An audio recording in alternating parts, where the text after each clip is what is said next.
And I was acquitted. Somebody asked me the other day, how many times have I been arrested? 12. You'd think more. He brought in a witness to say that there were 44-gallon drums flopping over with heroin and all of that kind of stuff. I'd never met the guy. We hadn't met each other. That's the beauty of a conspiracy case, Sean. You don't know anybody. If you're looking for a prison to get imprisoned in, and you absolutely have to do it, you could do worse than a Danish prison. Famously, there was a banker in there that didn't want to get out because he built a house in the place with air conditioning and servants because he knew, having stolen $250 million from the Mayor-owned bank, he'd be kidnapped straight away. And they got so close, Sean. Wow. If their toolbox had had a proper set of Allen keys, I would have been a goner. Broken out of a Russian prison, hijacked a plane, taking the plane to Pakistan because it was run by General Zia al-Haq in those days, who hated the Americans and the Russians at the same time. If the Lollipop Man was seen strolling down from the grassy knoll with a man like a Garcano rifle slung over his shoulder, the police would stop him and say, "You didn't see the killer go by, did you?" Up in the loft, which had been a conversion, sitting in an armchair evenings, and brandy on the rocks with a little lemon juice, staring over at the channel and keeping an eye on the French, as all proper Englishmen do. They can't be trusted, can they, the French? So we need to keep an eye on them. I've had enough of all this. I don't want to play anymore.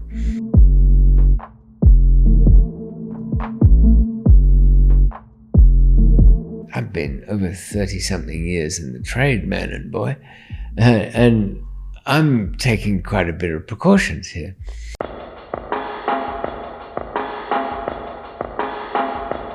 This is the much-awaited part 13 to our most reoccurring podcast guest ever. 13's not unlucky for me, Sean. Just like you've got waves of the thing going around the world, David keeps coming back. Well, some illness, monkeypox. I'm starting to scratch already. If you're not familiar with David McMillan and his epic story that 13 episodes have not even contained, there's going to be many more. He's got. As long as I can stay propped up on the chair, that's mostly it. You may have seen him in LADbible, Business Insider, this channel, millions of views now combined. And he's also the prolific author of 2 books. It's not prolific, but there is something new in that, isn't there, Sean? And you're holding it in your mitt. Prolific by way of all of the different formats. The hardback is now available for Unforgiving Destiny. Now, before we do pick up from where we left off, I'll just read the back of Unforgiving Destiny. For those of you who are not familiar with David, and you're a dying breed, Unforgiving Destiny follows the true story of the 37-year pursuit, hence 24 podcasts in the making. 37-year pursuit by authorities on 5 continents to imprison and execute. They were keen on that part. David Mack as he travelled as an independent smuggler, dogged by an obsessed DEA agent. And it's hilarious when David goes and visits his gravestone, what happens there. David was jailed in Australia and faced the death penalty in Thailand before escaping prison, only to be captured again in Pakistan after crossing the Afghan border. And his girlfriend died in Australian prison as well in a fire, which is quite a dramatic part of the whole story and a complete tragedy. Recovering from each downfall, McMillan rebuilds his life and network from the ashes time and time, only to find the same agency faces behind the next arrest. In this private history, readers are taken to the streets of New York City and Colombia, then through the war zones of Afghanistan, the torture cells in Karachi. During this time, David balances a double life of a London gentleman with the women in his life oblivious to his true nature. Oblivious, yes. And though hardback available now, link in description box. Yeah, it'll stabilize a coffee cup quite well at that, and doesn't leave stains. Important thing when cleaning up a dark hardcover. Right. Not entirely oblivious. Yes, the women in my life were oblivious, except for the one who's stuck with me for the last 20 years, Jeanette, who is not oblivious, contemptuous, doesn't care and prefers me to stay out of prison. That's why I retired a dozen years ago. Because they tried to nab him in recent years and send him back to Thailand for the death penalty. We've not got to that story yet. No, it's sort of, who it ties in with? Episode 15, 16, is that? I guess so, but it does tie in with another recurring guest of yours, Peter Tritton. Ooh. It was he whom I met inside the prison, and it was just by chance.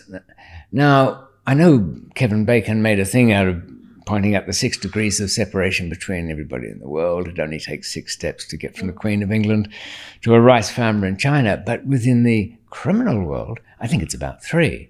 Because many times I found myself somewhere and come across somebody who knew somebody else that I did. Now, you might say, oh, so what if we're in some big London nick or something? But this was, in one example, a 30-cell tiny prison in Denmark. And this guy was, what part of the Arab world? I think he was Syrian or something like that. And he knew people that I knew in the Bangkok prison. So that's very small. But I suppose that's why people end up... I mean, you must have found your contacts back in your day kind of knew either of each other or directly. When you're in a prison, it's a lonely world. And when you find someone who you know or know someone you know, you got that instant connection. You feel better, don't you? No, it doesn't. And even if you're in a foreign prison and you find a countryman, that can be a good thing. Until, of course, the disappointment is later on you find out the guy's no good. But is that where we left off, Scandinavia? Where we were. Have you got a recap sheet down there? Kind of, but where we are. In the series, we've dealt with all of Asia and Thailand and most of Afghanistan and Pakistan. And I'd gone back, you may remember, to Afghanistan, Pakistan, and that turned into a disaster of its own. Lord Nurjan Magsi, sort of. I don't know whether he got me out or made things worse for me, but he did something. And I was acquitted. Somebody asked me the other day, how many times have I been arrested? 12. You'd think more. I don't call an overnighter an arrest. I mean, we won't count that one. But only actually convicted 4 times. And acquitted, like about 4 or 5 times acquitted. So I must be wrongly accused, Sean. Or is that a credit to your system playing abilities? I do like a jury. A judge once stopped the 4 of us in a very long trial because the jury were coming in after lunch before His Honour. So we had this kind of... And I said to the guys, look, we've got this kind of embarrassing silence where the show hasn't started, but the jury are there staring at us or not. We've got to do something. So we started singing. A cappella songs, of course. We didn't have a band. And the Nylons had a big hit at the time with I'm Not That Kind of Guy. And we did pretty well, I think. I was talking to one of the singers the other day, Brendan, who was acquitted after this 6-month trial in Australia. And he ended up as a counsellor in New South Wales, a kind of hippie colony now, kind of middle-class bourgeoisie, all of that. And I thought, really, I'd kind of explain a little more today about some of the people, because what's a story without windbagging on about myself? When's Brendan coming on the podcast? I got to kind of talk him into it. At the moment... Has he watched any of your podcasts? A couple of them. And, hi, Brendan. Come on. Brendan. Join us. Yeah. Zoom, you know. Yeah, I mean, what a guy to make as a counselor and psychologist. He was, look, if anybody's ever finds himself witness to a trial, never fear the bizarre defense. We ran for him the full-on CIA dark ops thing, and it played out because and this was the first appearance of Bill Schenkman in my life. He turned up in Australia for the trial, and he was from the DEA, of course, and was tied up with I think he was number 4 in Thailand in the opium trade up there. And so overloaded poor old Brendan's case, he brought in a witness to say that there were 44-gallon drums flopping over with heroin and all of that kind of stuff, which doesn't really flop. But the witnesses were so flaky that one, for example, gave this, and he called himself Miche, just one word. I'd never met the guy. We hadn't met each other. That's the beauty of a conspiracy case, Sean. You don't know anybody. Meet them in court. Miche said that he'd witnessed all these crazy things with warlords in the Golden Triangle. This is back in the late 70s. And the name struck. I mean, who calls himself Miche? And he seemed a little unique, shall we say, in his personality. And Brendan, being like full-on hippie to the extreme, wouldn't call anybody out for doing something unusual. And then I found out what Miche's secret was.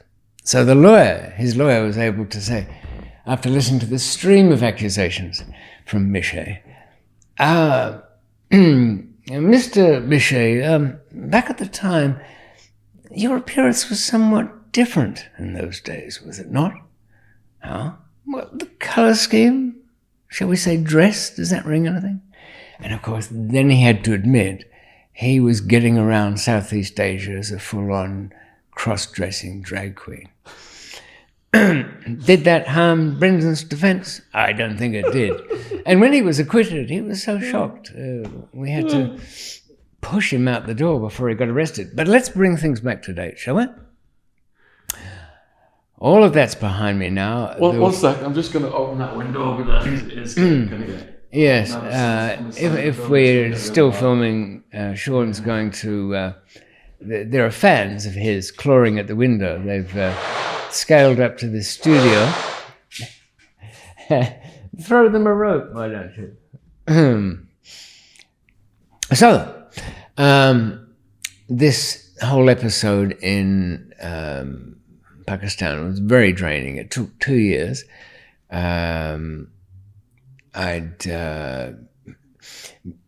Before I was acquitted, I'd been disappeared. So there was the time spent in Hyderabad prison. I was really kind of exhausted by this. In a strange way, even escaping from Thailand was less exhausting than this because it was such a clear target. Prison, inside it, wall, get outside it. That's all it was. Full of its dangers, but this thing in Pakistan was like, even if you were out, you were never out. What was the difference? Famously, there was a banker in there that didn't want to get out because he built a house in the place with air conditioning and servants because he knew, having stolen $250 million from the Mehran Bank, he'd be kidnapped straight away. So it was safe for him. But I returned to London and did what I had done. I added them up this morning, Sean. 6 times before, rebuilt a new existence. The shabby documentation that had brought me back to London. Oh, I remember it now. It was actually in my own name, David McMillan. Yeah, a passport. I could never bring it out without flinching, You found yourself, finally. Yeah, and it had a lot of 13s in it, the number too.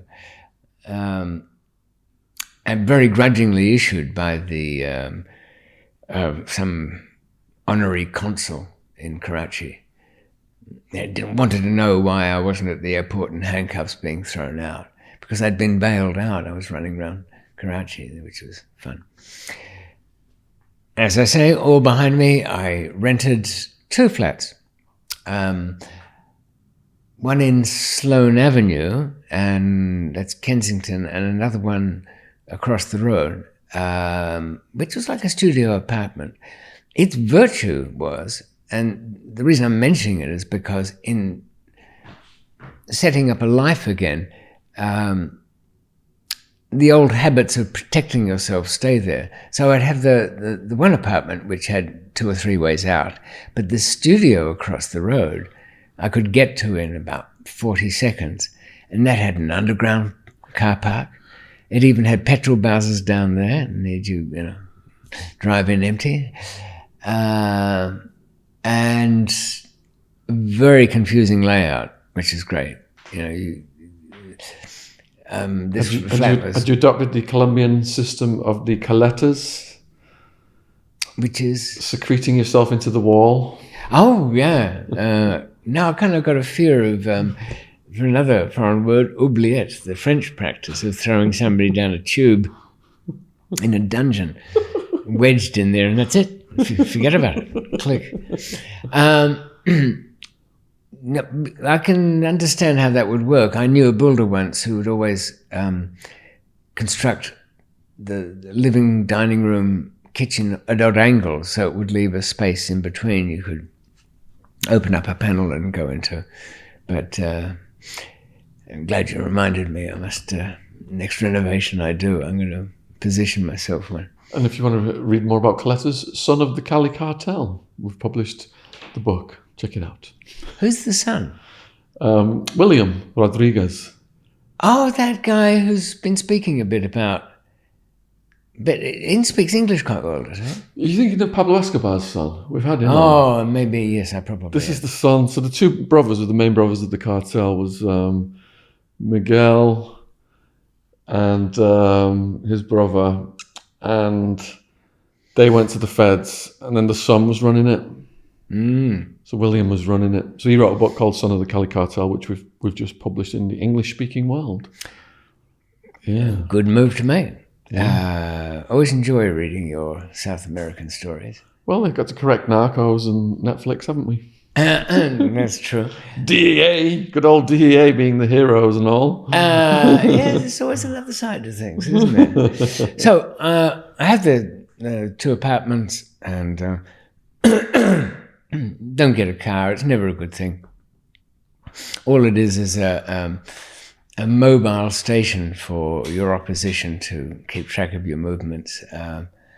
Other people's cars, on the other hand, fine, if you need them. But really, we can't do better than London's travel network, normally pretty good. In fact, the tube network saved my life. I don't think I've ever told you. Many years ago, when would this be? Late 90s, I guess. I arrived and I had 2 passports. One was a regular sort of thing. The other one was what they used to call a British visitor's passport. You get it at a post office, over the counter, give them a photo, a birth certificate, stamped, crunch, it's yours. It was only good for Europe. But what it was much better for was showing customs officers, because if they saw it, they say, where's he been? Source country? No. Yeah, well, you're supposed to actually show it to them. Instead, I pulled out the wrong one, which has got Bangkok stamped all over it. Not good. So I was quite a few hours in there, and they got so close, Sean. Wow. If their toolbox had had a proper set of Allen keys, I would have been a goner. What did you have on you? Well, I had kind of a bit of a mixed package, because it was there was 2 kilos of coke and a kilo of smack, which, takes a bit of explaining away, doesn't it? I've got a nasty habit. And they were about a quarter of an inch away from it. Where was it? It was in a kind of a amplifier. It was still possible at that time to get around with electronic equipment into it. And it was in sub-boxes within it, and they were glued in place, but you couldn't actually get into this thing without either smashing it to pieces or having very unique screwdrivers. If anybody's ever changed an iPhone battery, which they make very difficult, and they don't want you to do it, you'll have to find a tricorn screwdriver, for example. Yeah, it's got 3 curved pointy bits going around there, tiny thing. What about the X-ray? X-ray didn't do any good because even though it was both of those things, the narcotics were organic, the surrounds, it had a wooden casing, which is organic, so it wouldn't distinguish it. So that, and also shaped to fit in with large capacitors and stuff like that. So they just didn't have the stomach for smashing it to pieces and thought instead, all right, we're pretty convinced, let's see where this bugger goes. Scoundrel, we'll let him go. And I went out, there were some taxi drivers there, but I had already seen that the front driver was dismissing fares and sending them to the one behind, then 2 behind. So I went up to him. Come in. Yeah, like hell I will. Sorry, mate. Stone broke after too many, street girls in Amsterdam or whatever I said. Got out, went onto the underground system and went to everybody's favorite back in those days, well, I think if they gave it any thought, which was if you need to lose somebody, the underground is good not only because you can jump on and off in the French Connection style, but you have certain stations that lend themselves to great difficulties. Firstly, there's no cars. They're on foot. They have no advantage, your followers, over you. You go to Bank Station. That has a tunnel going to Monument Station. Now, other than that tunnel, there is no faster way to do it. If they want to, the people behind you, if they want to sort of disappear for a bit and reappear, that means they've got to go to the surface and they'll be finished then. So I did that and then went to another one, walked under the Thames at some point. A word of caution here for people following my footsteps. They're very deep-rutted footsteps to follow in general terms, but also just because something's a tunnel doesn't mean it's good. I mean, the Woolwich Tunnel in London. Oh no, it's the Woolwich Ferry. What is it? The Rotherhithe that runs under that? I'm not that familiar, actually. Okay, well, it's it takes cars, and it smells like public toilet from the 1950s if you walk down it, that dank riverine smell. Now you'd think, tunnel, good, they can't get to the other side of it, but it's not the case. If the tunnel's too long, it negates the whole thing.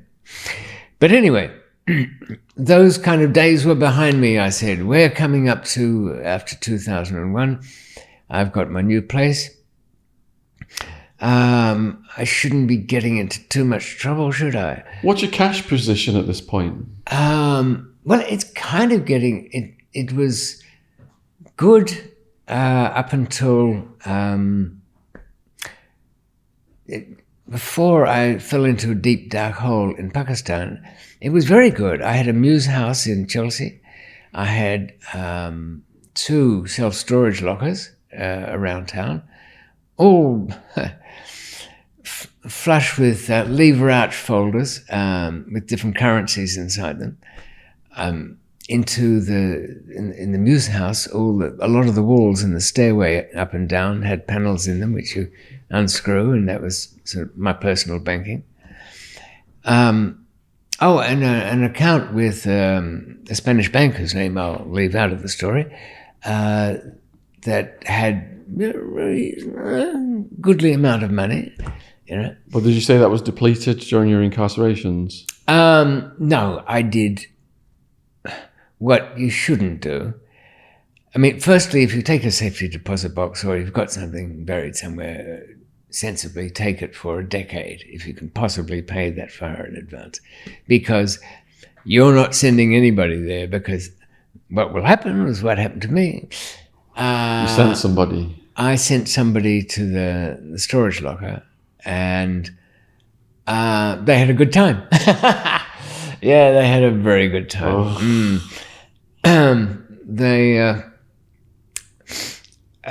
I didn't.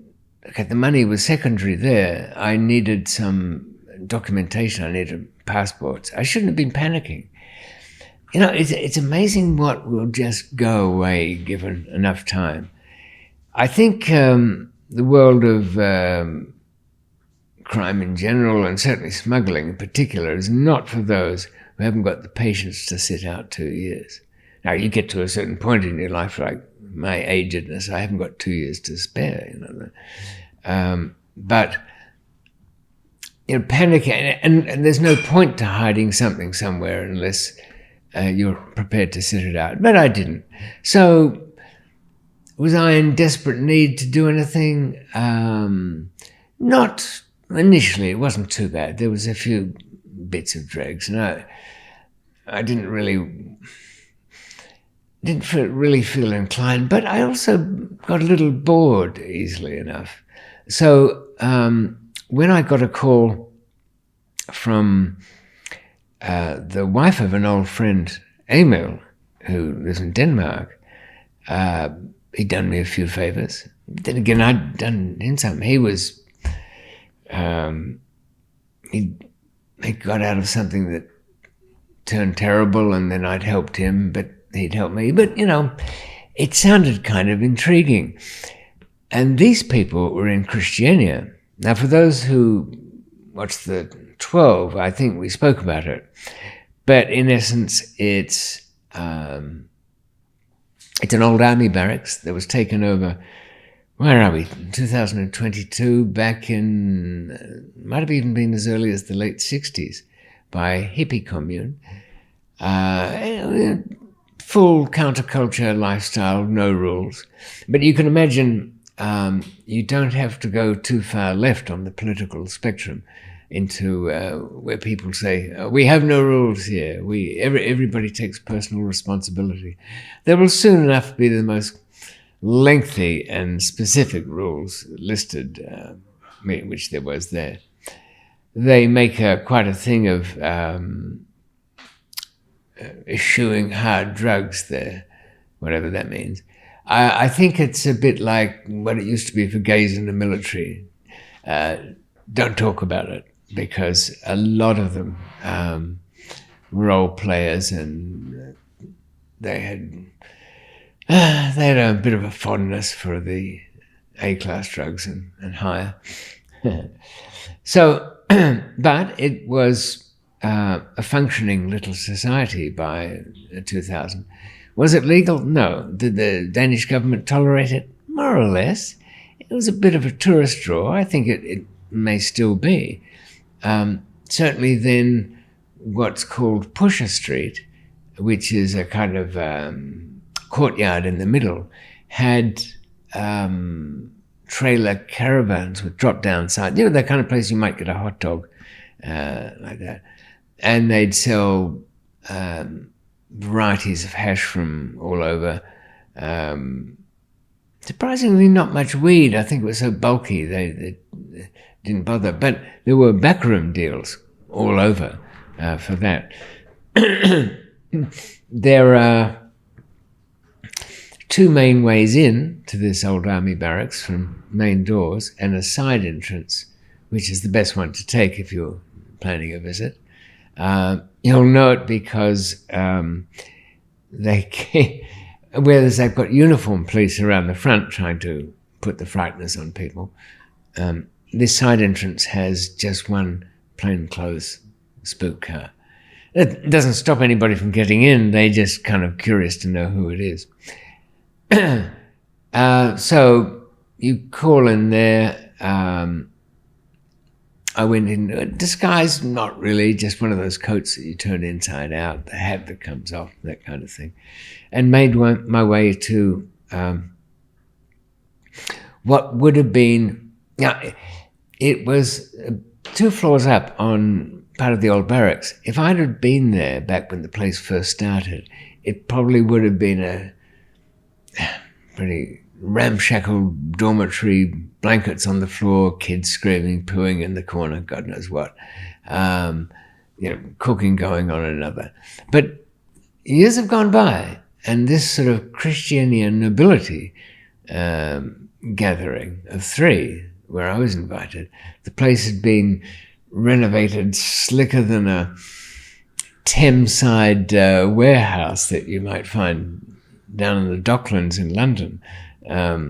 All the floors have been polished back, and the furniture in the middle of this large space and shaded windows. I think the furniture was in the large space because they didn't like to talk near walls. They have every country has its own unique fear of listening devices, don't they? And yet every country has people that ignore them. The Hatton Garden safe deposit robbers here, old school players from way back, sat in cars and had a little natter about the whole job. Completely nuts. In America, in the drug community, it was always the Cox cable van. If there was a Cox cable van on your street, that was it. They that were was listening them. to you. Oh, right. And that was one of the cable TV companies. Was Yes. It? Oh, okay. Yes. That's true. This was in the 1990s.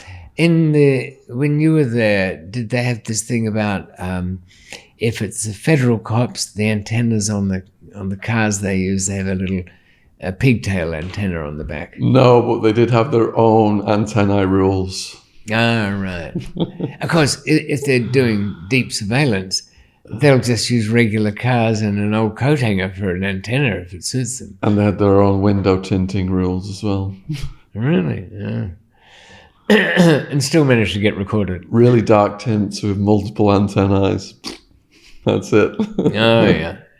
No, it would be. It's surprising that all these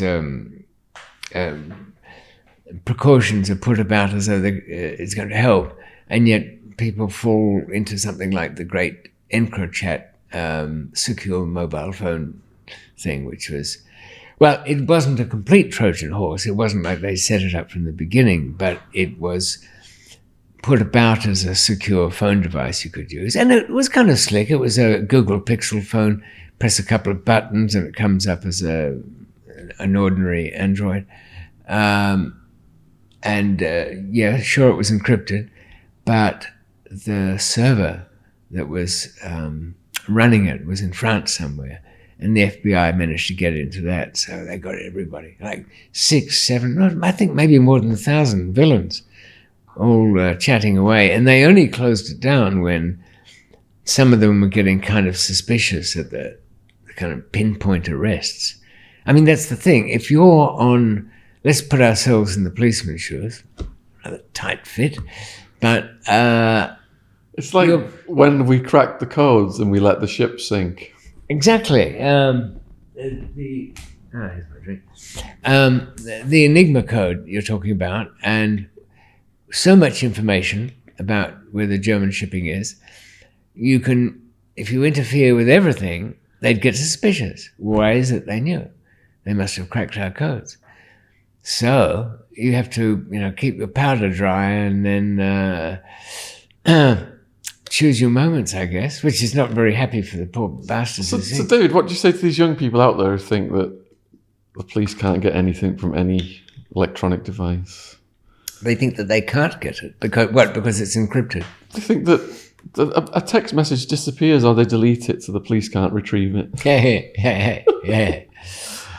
These people do exist. They believe such a thing. That think that disappearing messages no. means the police can't retrieve it. I would suggest that they contemplate this. If you open up a Gmail account, which is free, they give you 15 gigabyte of free storage. And it doesn't hurt them a bit, despite the billions of people who have Gmail accounts.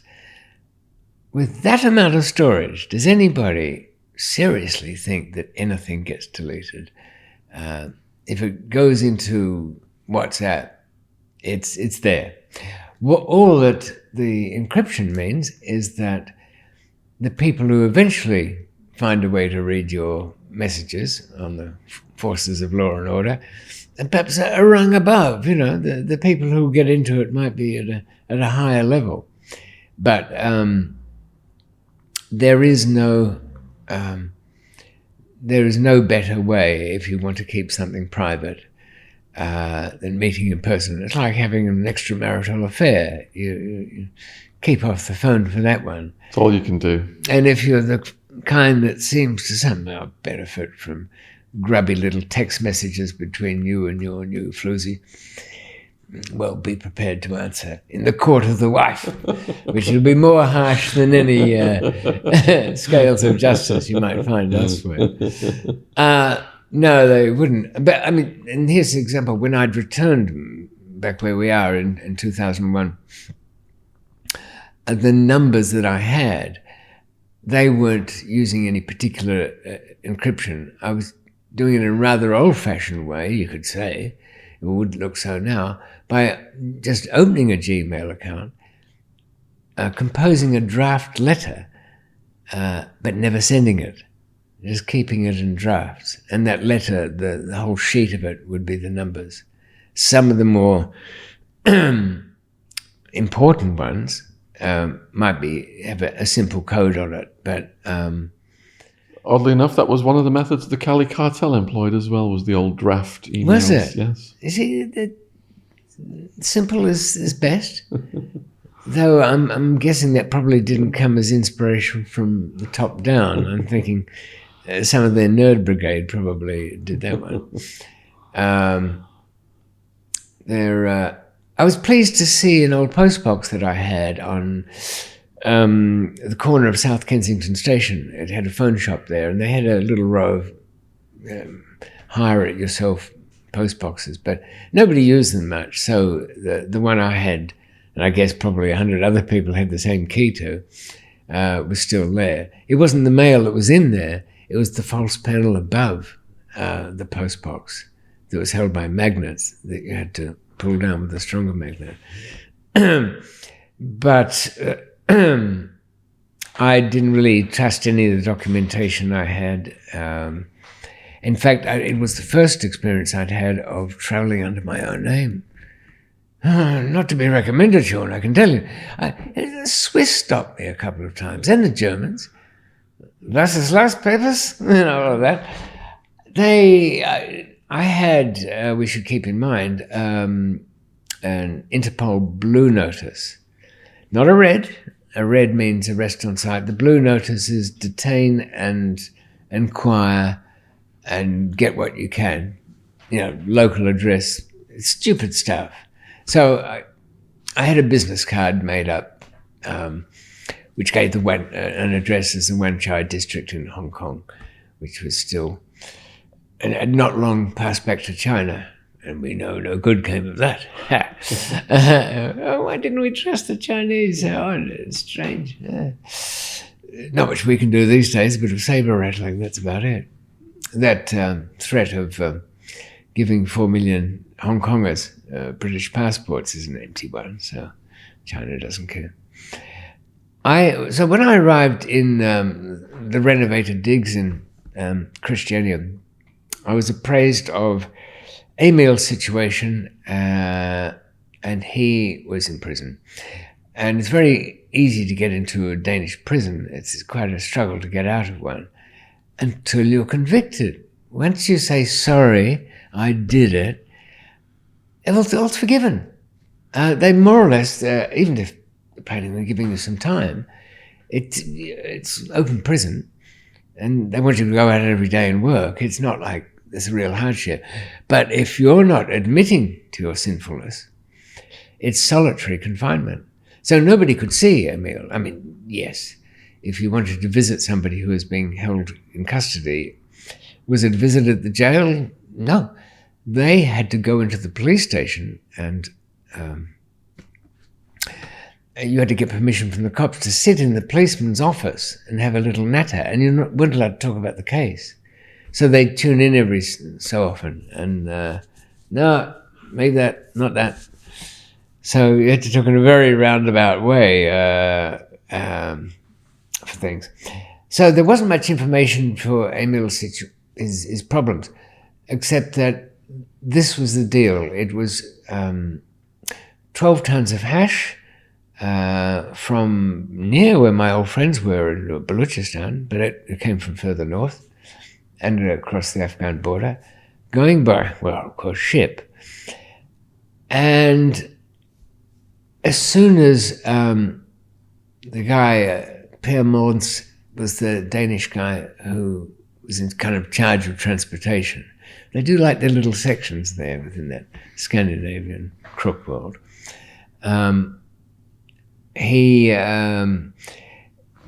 He laid out for me how many different groups were involved, Latvians, Russians. Yeah, you know, things aren't going to go so great when there's Russians involved. They and not any people I knew, but it's a very big. Well, I suppose they're all in government, aren't they? The Novotny, Black Noise, I forget. It's kind of like the words for a street gangster turned politician. There's not much of a difference there.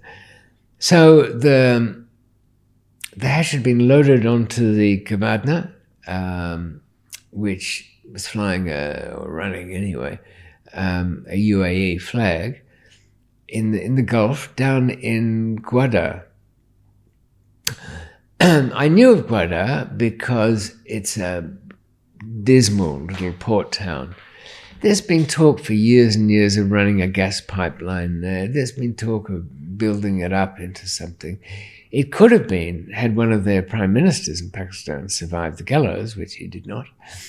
Ali Bhutto, yeah.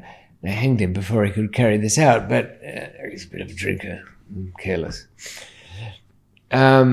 He wanted to make Gwadar port area into a kind of Dubai at the time, you know, with casinos and duty-free shopping.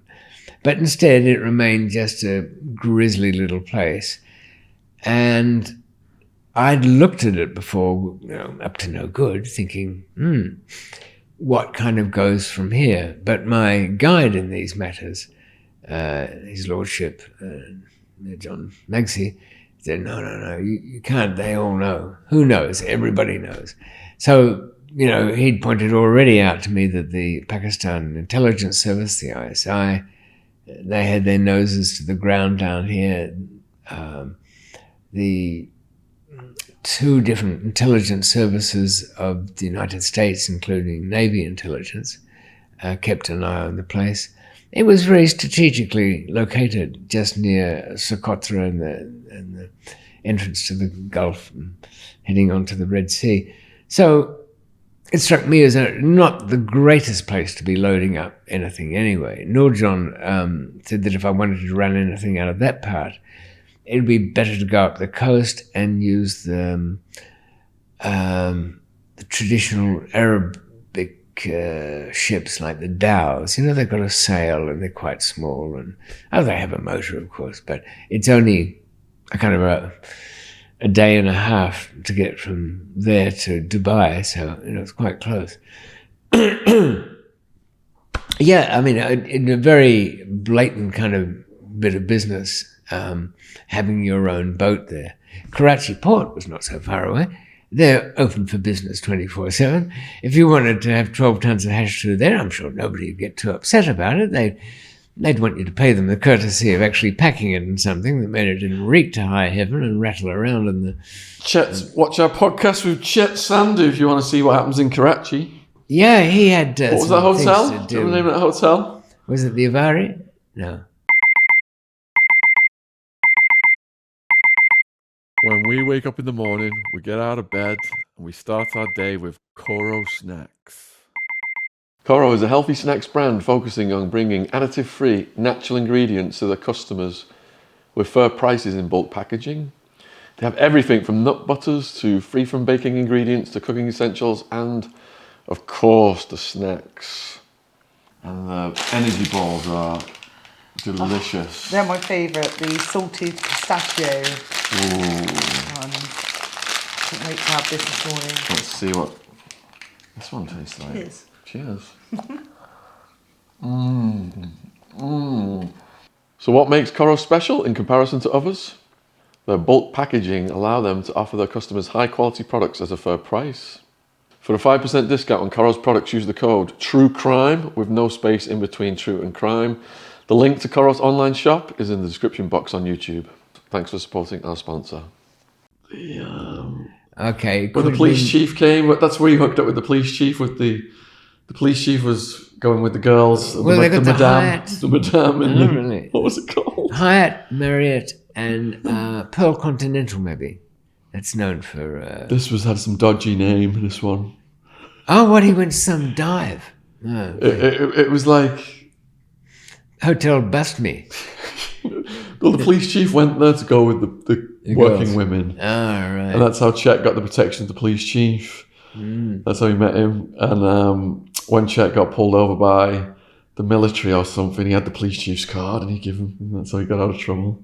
Oh, right. Yeah. Well, he did well just the card. Usually it's card and 500 rupees wrapped around it would help. Self-made, dues paid. Chet Sandhu's book out now. Is that a new one? That's not his We've first just one. published it for him. Oh, did you? You write it for him too? Sorry, Chet, no, I'm sure it's all his own words, somewhat edited. Yeah. Yeah, so that was all bad enough. But what about the Kavadna, the little fearless ship? Where did that come from? The Latvians came up with it, and it was the Russians had actually supplied it. Yeah. So how can I help? Was what I was saying. Well, I knew as much that in a Danish court there was not an awful lot of help you could do there, but everybody wanted to know why they'd lost 12 tons of hash unreasonably. Well, I think this would translate as we put money into it. Because I asked that directly. I said, look, does it really matter? If you put money into it, clearly it's gone. No, we just want to know is there any leak in our own personal ship here. And why ask me? Because I get around, I know a few Russians, all of that. As an outsider, I often get people on my own little grubby channel sending me a message, Dave, how do I get contacts? It's not fair in this world. There's everybody seems to know Escobars except me. And point is, you've got to do, if you really want to know a place, it's best to live amongst them for a while. You can imagine down where you're in Arizona, but if you went over into Mexico, I bet you weren't one of those people that said, I'll run in and do this overnight. No, stay there a bit. Put the feet up. I put Wild Man and Wild Woman down there. But they remember anything that happened? First house they got in, they just blew it up. Great. So living quiet. Yeah. Complete opposite of decorum. I suppose that, what is the lesson from that? Do everything yourself if you can. We had a shipment of 40,000 pills coming in, and a crack dealer ripped Wildman off for a $10 rock, and I told him to let it go. Oh, he wouldn't though, would he? A matter of principle, whatever. Battered him in front of the police. Oh, right, then why not? But he was already giving the police drugs, so it was okay. Oh, well, that's fair enough. Ecstasy and LSD. I wouldn't have thought that LSD is something that naturally goes with good policing, would you? What it is in Mexico, they're running the weed and the coke. So if you go down there with something that they're not familiar with, they want to try. You've got scarcity value. It's unique. So we had ecstasy and LSD. To get the LSD into Mexico, we had like rave lights, and these were gel tabs that were on sheets of plastic. Oh, okay. So they look like transparent. Just look like coloured filters for the rave lights. It didn't melt or anything? Or No, you didn't well, run the lights weren't on, so yeah, they were just in transport. Yeah. Oh, well, that's got novelty.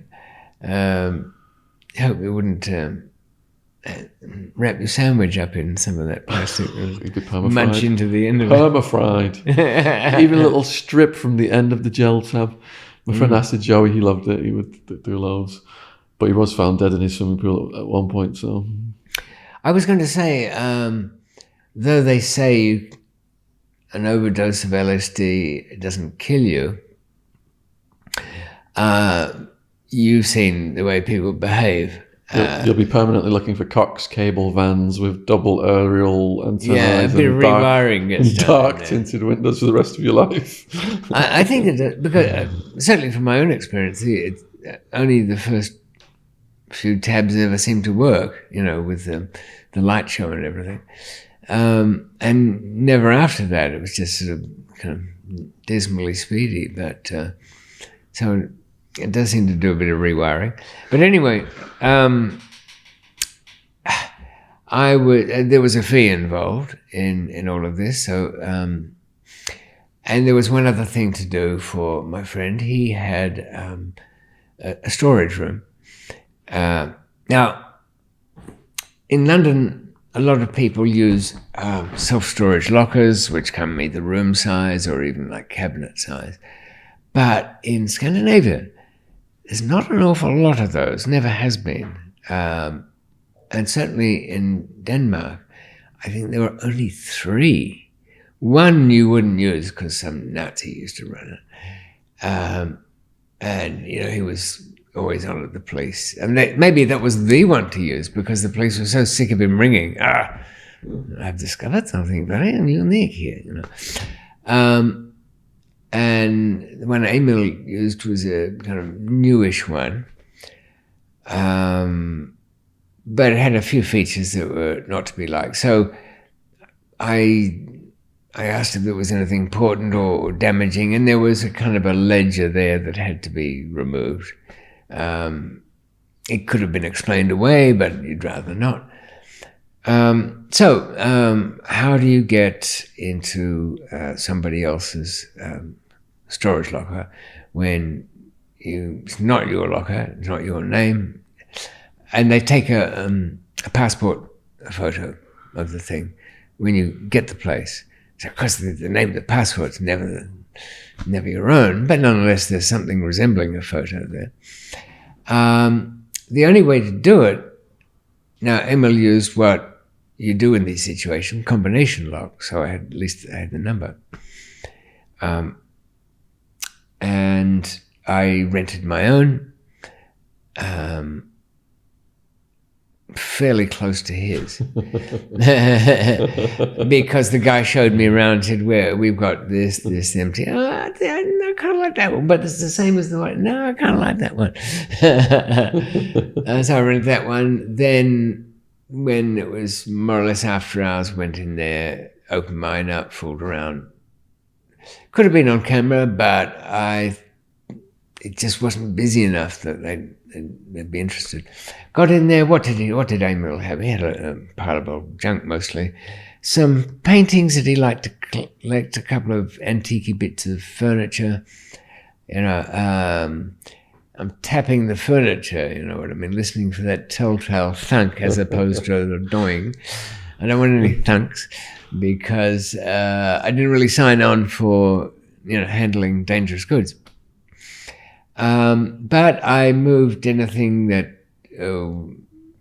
looked like he might want to keep, some classic comic book editions and all that sort of thing, into mine, extended the rent on that.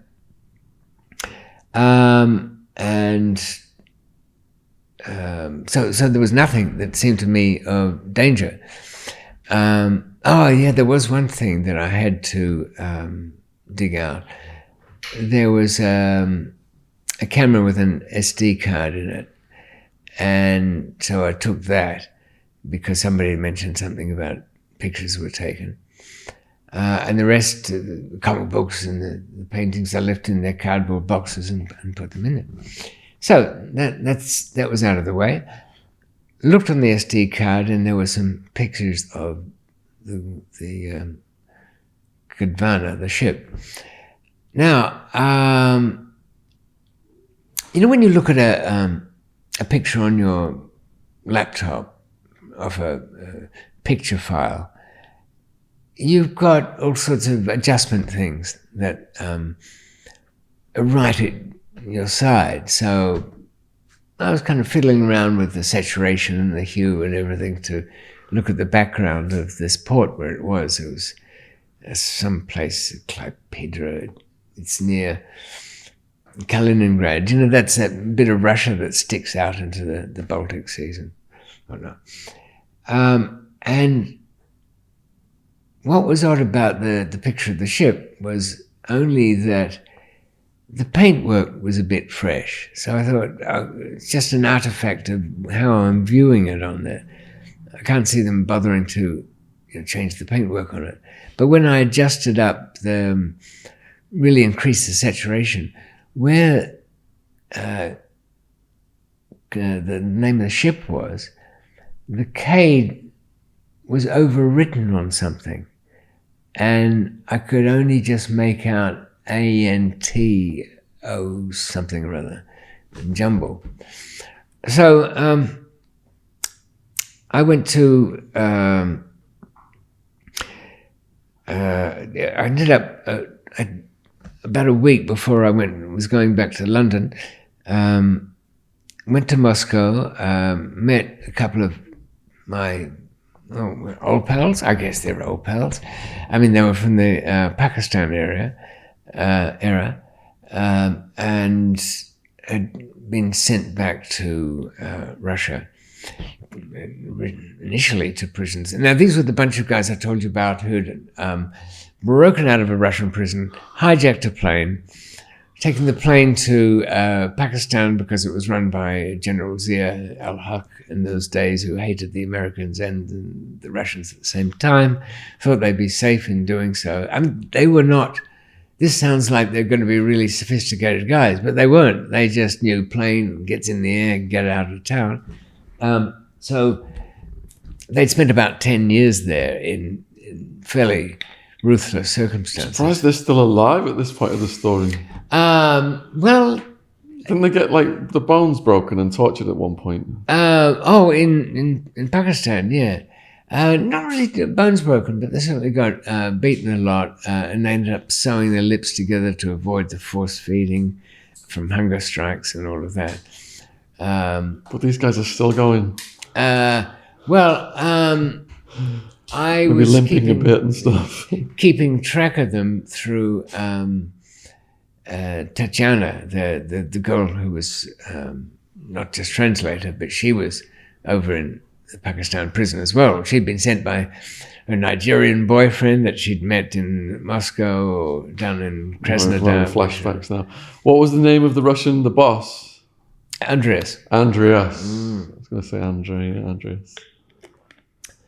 Yeah, he was really the toughest of the bunch. But anyway, one of them had some connections with.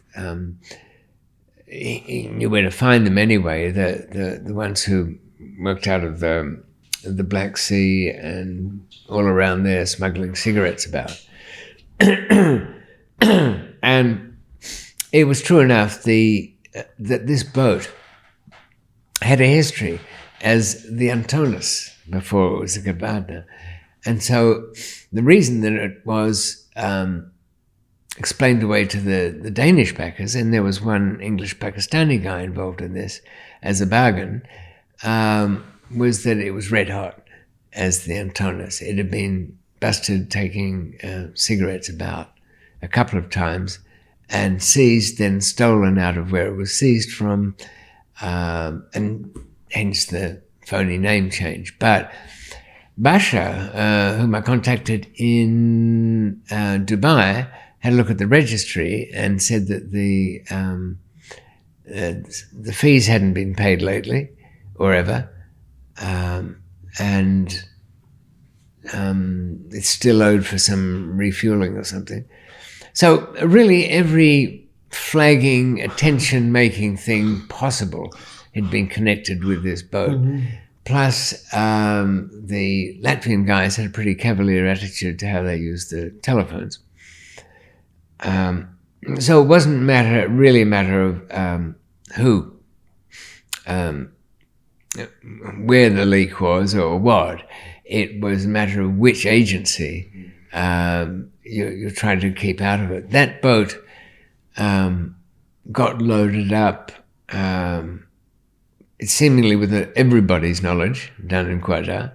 Now, the thing about those little port towns, if you're going to pay anybody off to do anything, you pay small, last minute, and local. You don't go in there, I mean, this is so obvious, but you don't go in there a month early and say, well, gosh, I'm going to get myself some hashish. And, it's only, whatever you're calling the stuff, I don't know, oil, sand, exporting some sand, it doesn't matter. The only person that you're slinging a bit of money is the port inspector on the day, and the if there is one, a port's pilot, the guys who go out with the tugs if they have to lead them into the dock, which doesn't really happen too well there. So it not only doesn't cost you that much, because it's last minute before you're leaving, there's none of those loose lips that do know exactly what, particularly. But but here's another thing, children out there, worth knowing. If we've got crooked Russians and their cigarettes involved, Latvians who are careless, a British Pakistani who says he's arranged this and arranged that and paid for this and that, almost none of the people involved have paid what they should have paid for the services or the ship or the goods or anything. They've trousered at least half, if not more, of the money, told a story about the rest, and not only that, enough noise about outsiders and foreigners and whatnot had been made down in the port that, what would you call them? They're signalers, they're land-based pickets, the stringers who feed information back to the American Navy intelligence people. I don't think they even know who they're feeding it to. It doesn't really matter. They get a little drink out of it. Everybody, every agency worth anything was all over it.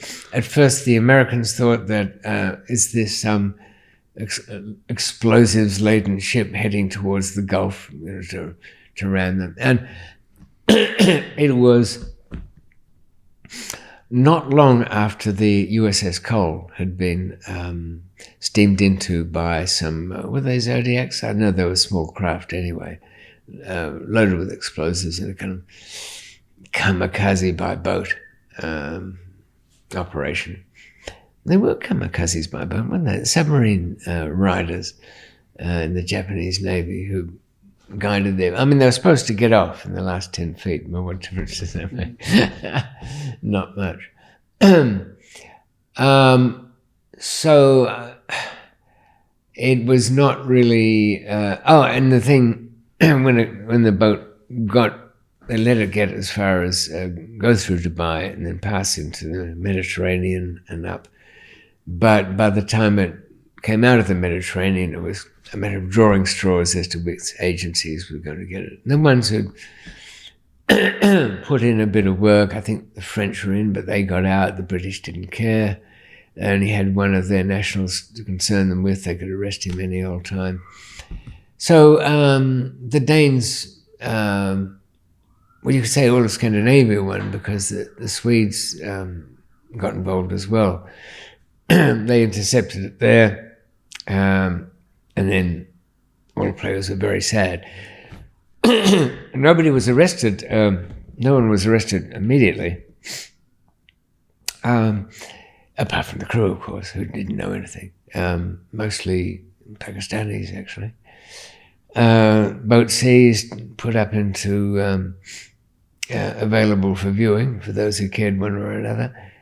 But there was no further to take it. And I don't know, do you ever get the feeling like you thought, this is good, where have I been? I've enjoyed my little time in Christiania, my time in Denmark. I've had a couple of meetings.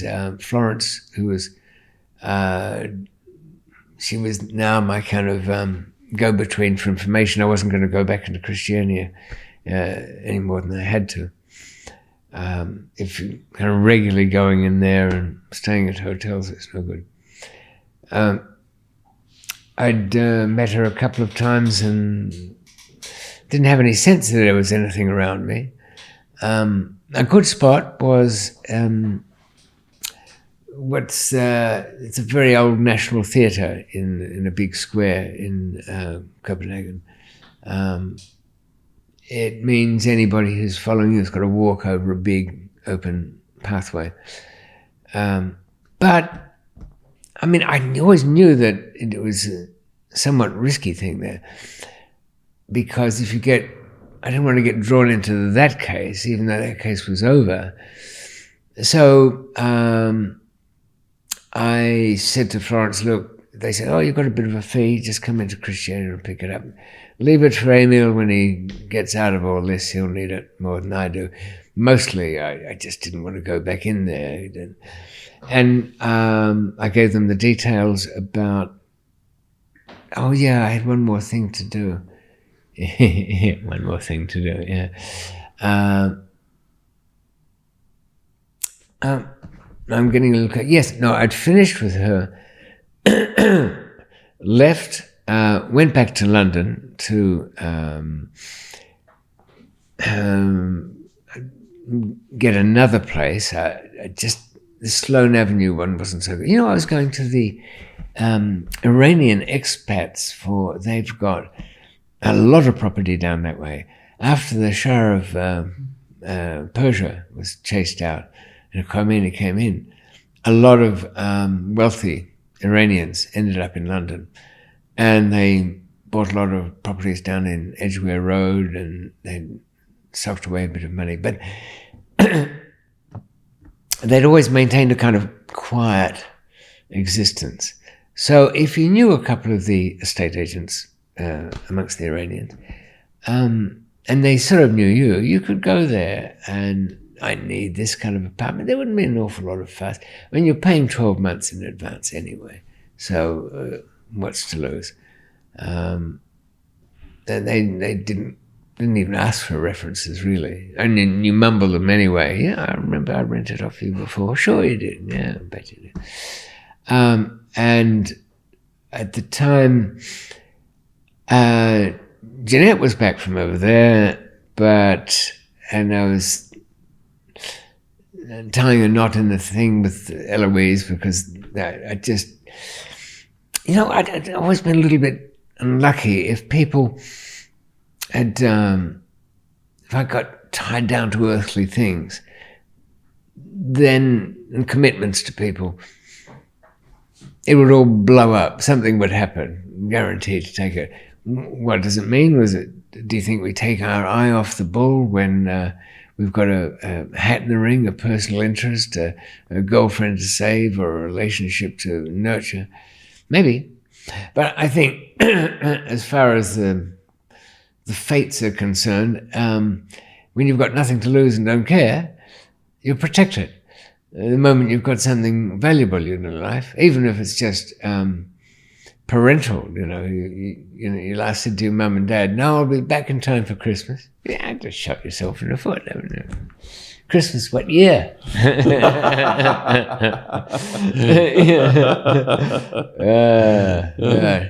Now, but I was getting, this is, I've been over 30-something years in the trade, man and boy, and I'm taking quite a bit of precautions here.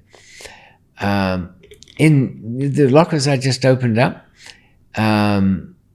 if there was anything wrong, I figured I'd want to know in advance. So in one of the, I just wanted to know if somebody was snooping about, because I had to go back there to pick up a little bit of Swedish krona and Danish money that was there.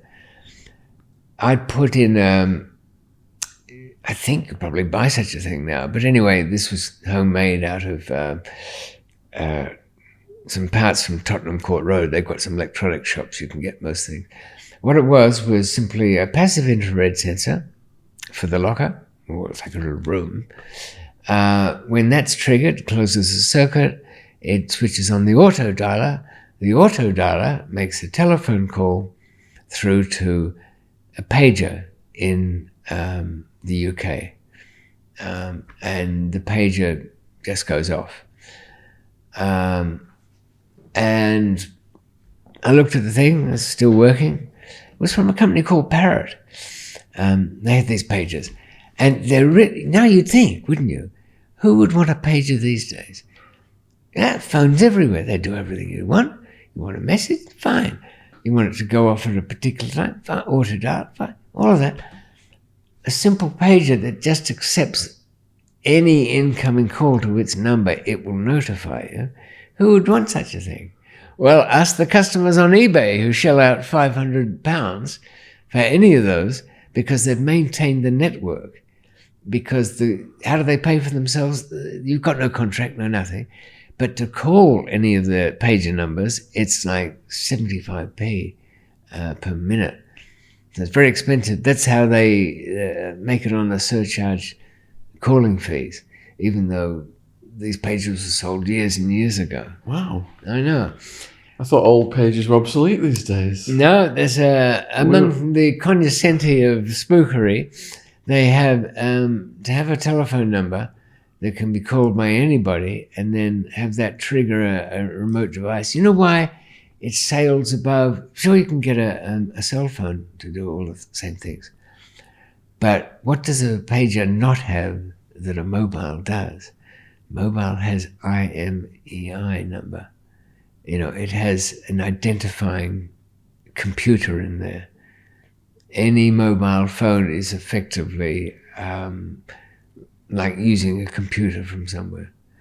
Whereas these old pages, it's a radio signal.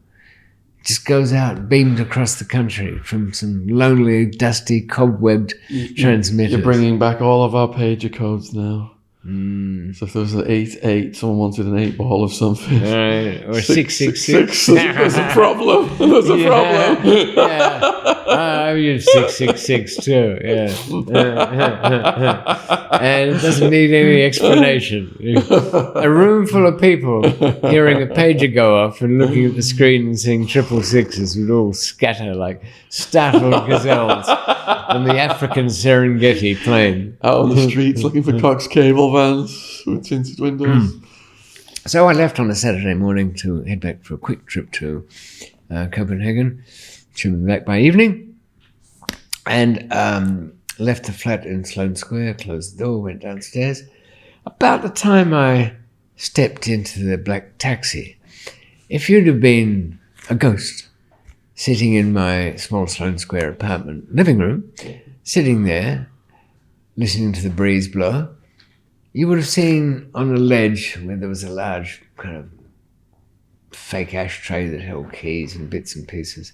Next to it, there was a little pocket pager come to life, vibrating. And I'm told later on it was found on the carpet because it was so enthusiastic about wanting me to know about something important.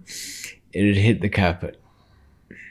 I mean, that was the thing. You couldn't get a live feed from this pager unless it was on you. But I couldn't take it out of the country. It would only work in the UK.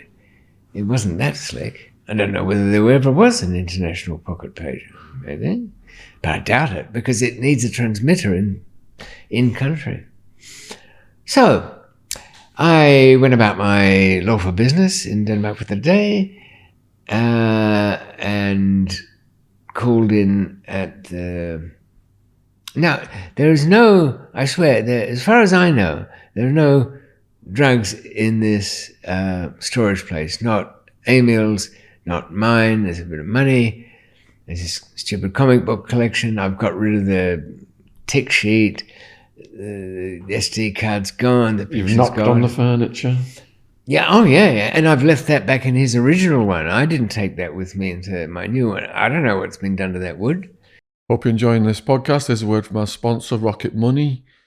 The other day, I had to cancel 3 Amazon Prime memberships. I had a personal on the UK Amazon, US Amazon, company account, US Amazon, UK Amazon.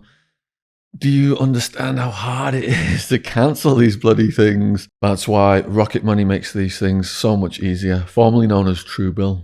The app shows all your subscriptions in one place and cancels what you don't want for you.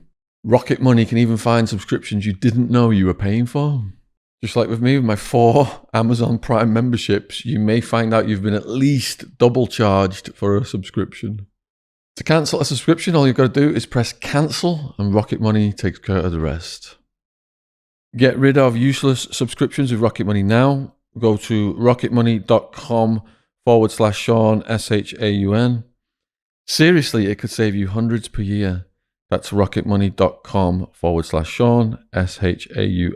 Thank you for supporting our sponsor, Rocket Money. Links in the description box. Cheers. But, like, these were valuable comic books. They wouldn't have been dipped in something, LSD or whatever. So, but what put me a little bit off was I got out of the taxi and I was going on to the airport. I told the taxi to wait. I don't know, something said, get back in that taxi, get back. Opened up the main door to it's like a tin warehousey thing, like you can imagine it a kind of prefab, but it's not. It's those kind of factories they have out at the airport. Stepped in, and there was a carpenter there, sawing away. I mean, I know the place was new, and I knew they were doing extensions. I knew all about the place. I don't like any damn carpenter at 4:45 in the afternoon on a Friday. No, was it Saturday? Anyway, I didn't like it. And he didn't want to look at me. And why didn't he want to look at me? I'm good looking enough. Even if I'm ugly, I'm freakish enough. I want to be looked at by a carpenter who's busy sawing. Looked up briefly, but went back to his work like, okay, that's bad enough. So what do I do now, Sean? I speed back to the taxi. No sudden moves, Dave. Walked around a bit. Gosh, I seem to be lost today. Where is my little locker room? Man and woman couple around the corner. They've got a locker door open. Oh no, they weren't there. They were 10 minutes later. I went to the snake who runs the place on some pretext of buying some extra cardboard boxes, which they sold for, 50 kroner a packet. Oh, yeah, how are you? Good. I'm just arrived in town. I'm reversing everything. Don't know why, just trying to throw out a reverse story to see, whether you're going, no, that's not right. They told me you were just leaving, But he's a bit nervous. Yeah. He says, okay, very good. I guess you're off to your room now. Yeah, I don't think I am. Not quite. I think I might have left something in the taxi out there. Oh, definitely I do. Sell me a couple of those fine boxes of yours. Oh, you can have them. Oh, you want your 50 kroner? No change today. Keep them. Okay. You're a pal. So I backed around the other side, and now there's a man and a woman talking too loudly at the door of another thing open. So I make it my business to pass by with a courteous nod. Yeah, they got the door open. There's nothing in there. And they've realized that by the time they get there, I'll look in and realize there's nothing there. So they create another fatal mistake by saying what to each other? She says to him, well, of course, none of my things are here just yet, but I'll be bringing them over. I really felt like turning to her and saying, if you'd said it in Danish, I might have swallowed it. So how am I going to get out? I don't know what's getting me, but I don't want to have to answer this question to the Danish plot. And the carpenter's got a fucking carpenter's assistant by the time I got back in there. Sort of bronzing up just about, getting ready for a fight. So I'm at the doorway and talking to the taxi driver who's half asleep down there. Can't hear a word I'm saying. Now bring them in here. But I gotta... Do I have to go? Oh, I'll give you a hand there. I don't get out the door. They're all over me like a rash. Oh. Yeah. You know what I'm thinking? I don't know what's going on exactly, but no doubt in time I'll find out. I just thought, there's 2 more apartments gone. There's the fresh batch of documents gone. There's, what have I got in my bag here? 33,000. No, that's gone. Gone.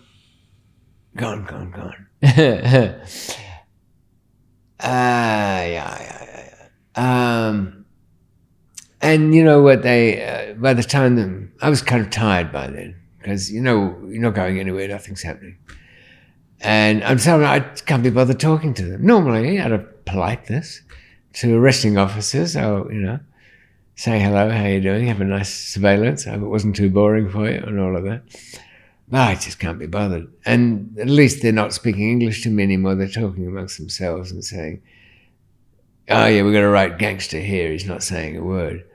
I didn't even have the energy to say I'm not saying a word because I'm some gangster. I just past caring. Give me a cozy cell. There's passports all over the place. I'm not going anywhere. Anyway, they don't know about bail over there. You don't get none of that.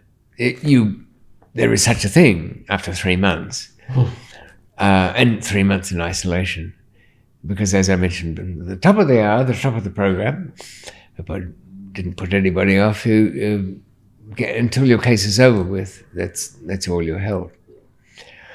But I'll cut to the chase here a little bit, and found out that my lawyer eventually got in. Henrik, oh yeah. I'll think of his second name. A good one. I think he's still in the game after all these years. Hello, Henrik. Hope you watch this. Get in touch. Yeah, Henrik. He's your man if you're ever over there. Look for Henrik. You should read this, Henrik. I recommend it. He's not actually... He might be mentioned in there. Unforgiving Destiny. But... So he's allowed to see me. He can't give me the court papers. I'm not allowed to have them. That's how spooky it is, yeah. Remember, bear in mind, the prison you go to where they have all this isolation stuff is the very old-fashioned prison. And you can tell what their attitude was, because if you try and break up the monotony by going to church on Sunday, they have individual pews where you can't talk to the prisoner next to you. And that was because in their old days, prisoners did their time alone. You never mixed. You never mixed with another prisoner. They thought if you mixed with other criminals, you'd only fatten your address book and come out worse. Well, it's never happened, has it, Sean? No? Never happened. And church has never been used to pass contraband and to get drama and gossip from the other areas of the prison. So I eventually find out that I'm charged with some cocaine that was in Emil's stuff. Where was it? In furniture that you found. No, I can't get Nick with that. They're still in his. I was duly suspicious. Mind you, I wouldn't put it past the Dane. They did ask about it. The cardboard boxes that he had all his comic books in, the value wasn't might have been the rare comic book first editions, but the boxes. I wondered why they were waxed. You know those ones you get and they've got kind of waxy outside? And you think, oh yeah, it's because in case it's for fruit and in case it leaks and all of that. Couldn't he have communicated this to you? Well, it would have been nice. Yeah. But he probably was obeying the rule that I should have been obeying with others and not tell them where the stash is, because all they do is party all night with it, spend your money and sell your passports to somebody else. I mean, the amount of times I've had people say, oh, I didn't see any passports that day. No, they were missing, especially the German one and the Irish one. What, the Irish one you never saw because it was missing? Yeah. Anyway, am I going to plead not guilty? I don't know what to plead guilty to.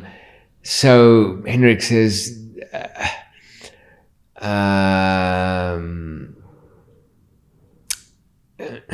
you might as well, because you're going to be found guilty anyway. And you get a little, not much of the sentence, and it won't be much anyway. Like you get 6 months or something like that. I will say that if you're looking for a prison to get imprisoned in, and you absolutely have to do it, you could do worse than a Danish prison. It was.